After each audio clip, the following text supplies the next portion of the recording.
بسم اللہ الرحمن الرحیم۔ میرے محترم دوستو بزرگوں، علم کا فتنہ یہ زیادہ خطرناک ہے یا جہالت کا فتنہ؟ اس عنوان پر ایک ویڈیو میں پہلے ہی یوٹیوب پر ڈال چکا ہوں، قسط نمبر 1 کے حوالے سے۔ آج اسی موضوع پر کہ علم زیادہ خطرناک ہے یا جہالت کا فتنہ زیادہ خطرناک ہے، علم کا فتنہ یا جہالت کا فتنہ، قسط نمبر 2 کے حوالے سے آج کی مجلس میں بہت ہی اہم بات آپ حضرات کے سامنے پیش کرنی ہے۔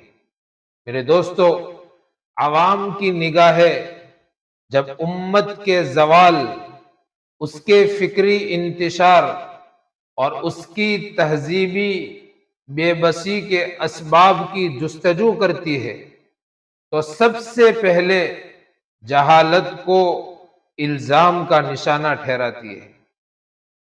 یہ رائے اپنی اصل کے اعتبار سے غلط نہیں ہے، لیکن پوری حقیقت کا احاطہ بھی نہیں کرتی، کیونکہ تاریخ انسانی کا ایسا مطالعہ جو تعصب سے پاک ہو اس امر پر گواہ اور شاہد ہے کہ قومیں ہمیشہ جہالت کے ہاتھوں ہی تباہ نہیں ہوئی، بلکہ اکثر اوقات وہ علم کے ہاتھوں بھی ہلاک ہوئی۔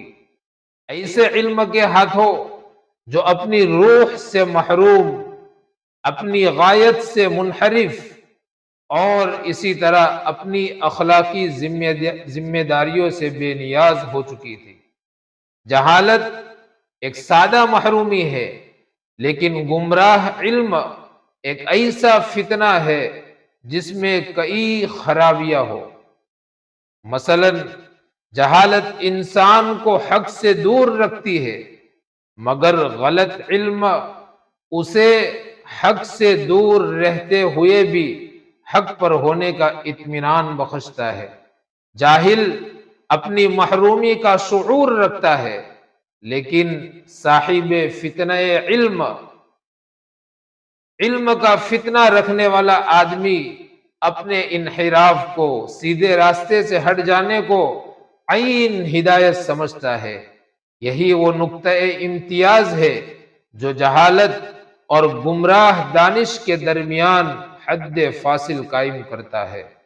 میرے بھائیوں، میرے دوستوں اور میرے بزرگوں، تاریخ کے اوراق کو الٹ کر دیکھیے، آپ کو معلوم ہو جائے گا کہ بڑے بڑے فکری انحرافات، مذہبی انتشار اور اعتقادی فتنے ان ذہنوں سے پیدا ہوئے جو علم سے بالکل خالی نہ تھے۔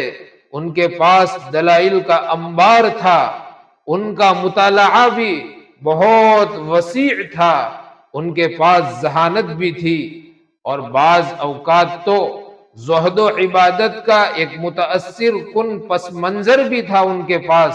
کیا مطلب؟ زندگی میں زہد و عبادت ان کی زندگی میں نمایاں طور پر نظر بھی آتی تھی، لیکن ان کے علم میں وہ نور بصیرت موجود نہ تھا جو انسان کی عقل کو وحی کے تابع اور انسان کی رائے کو حق کے سامنے سرنگو بنا دیتا ہے۔ میرے بھائیو، دوستو، بزرگوں، یہاں ایک اور اہم اصول آپ کو بتا دوں جس کو ہمیں بھولنا نہیں چاہیے کہ گمراہ عالم کی تعیین عوامی عقیدت، خطیبانہ سحر اور ظاہری پرہیزگاری یا ریاضت و مجاہدات کی بنیاد پر نہیں ہوگی۔ اس کا واحد معیار کیا ہوگا؟ کتاب اللہ اور سنت رسول صلی اللہ علیہ وسلم۔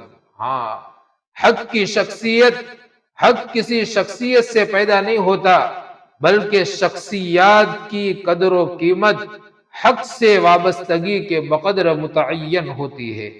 اسلام کی علمی روایت کا ایک تابناک باب یہ ہے کہ اس نے کبھی ظاہری تقدس کو معیار حق نہیں بنایا۔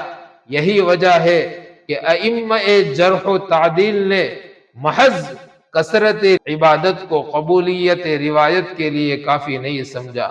ان کے نزدیک اصل سوال یہ نہ تھا کہ کوئی شخص کتنے نوافل ادا کرتا ہے، بلکہ یہ تھا کہ اس کا فہم دین کی سمجھ کس قدر صحیح ہے، اس کا اعتقاد کس حد تک صحیح ہے، اور وہ علمی امانت کے منصب پر کس درجے کا امین ہے۔ اس حقیقت کا ادراک کیے بغیر امت کے شدید اور نازک حالات کو سمجھنا ممکن نہیں، کیونکہ تاریخ میں بہت سے ایسے افراد گزرے ہیں جن کی پیشانیاں سجدوں سے روشن تھی، لیکن ان کی تعبیرات نے امت کے ذہنوں میں ایسے شکوک و شبہات پیدا کیے میرے دوستو، جن کے اثرات صدیوں تک باقی رہے۔ فتنہ ہمیشہ فسق و فجور کے چہرے میں ظاہر نہیں ہوتا، یاد رکھنا، کبھی وہ تقدس کے لبادے میں بھی رونما ہو جاتا ہے۔ میرے بھائیو، علم جب خشیت الہی سے خالی ہو جائے تو وہ محض ذہانت رہ جاتا ہے، جب اخلاص سے محروم ہو جائے تو ذریعہ شہرت بن جاتا ہے، جب وحی کی حاکمیت سے آزاد ہو جائے تو اپنے نفس کی وکالت کرنے لگتا ہے، اور جب اس میں حق کے سامنے جھکنے کا حوصلہ باقی نہ رہے تو وہ ہدایت کی بجائے گمراہی کا آلہ بن جاتا ہے۔ اسی لیے سلف امت گمراہ عالم کے فتنے سے کانپتے رہتے تھے۔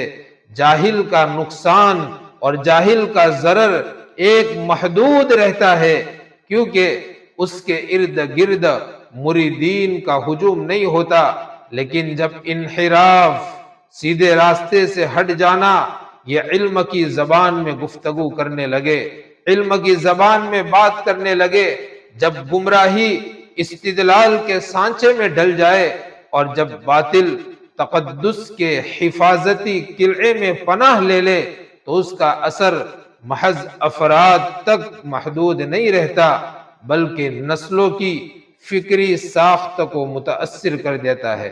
لہذا میرے بھائیو، اصل مسئلہ علم اور جہالت کا نہیں ہے، بلکہ علم اور بصیرت کا ہے، معلومات اور معرفت کا ہے، ذہانت اور خشیت کا ہے۔ وہ علم جو انسان کو اپنے رب کے سامنے جھکا دے، اپنی رائے پر نظر ثانی کا حوصلہ عطا کرے، اور حق کی خاطر اپنی خواہشات کو قربان کرنا سکھائے، وہی علم نافع ہے۔ اس کے علاوہ جو کچھ بھی ہے، وہ چاہے کتنا ہی شاندار اور پرکشش کیوں نہ ہو، وہ ہدایت کی ضمانت نہیں، کیونکہ جہالت ایک تاریکی ہے، جہالت ایک اندھیرا ہے، اور تاریکی سے نکلنے کی امید باقی رہتی ہے، لیکن گمراہ علم ایک ایسا فریب نور ہے، ایک ایسا نور کا دھوکہ ہے میرے دوستو، جس میں مبتلا انسان عمر بھر خود کو راہ حق کا مسافر سمجھتا رہتا ہے، حالانکہ وہ منزل سے مسلسل دور ہوتا جا رہا ہوتا ہے۔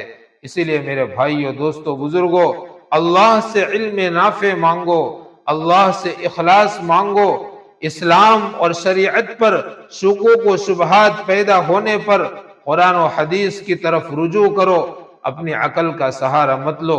اللہ تعالیٰ سے دعا ہے کہ اللہ تعالیٰ ہماری گمراہ ہونے والے علم سے حفاظت فرمائے، اور ہم سب کو علم نافع سے سرفراز فرمائے۔ آمین۔ وآخر دعوانا ان الحمد للہ رب العالمین۔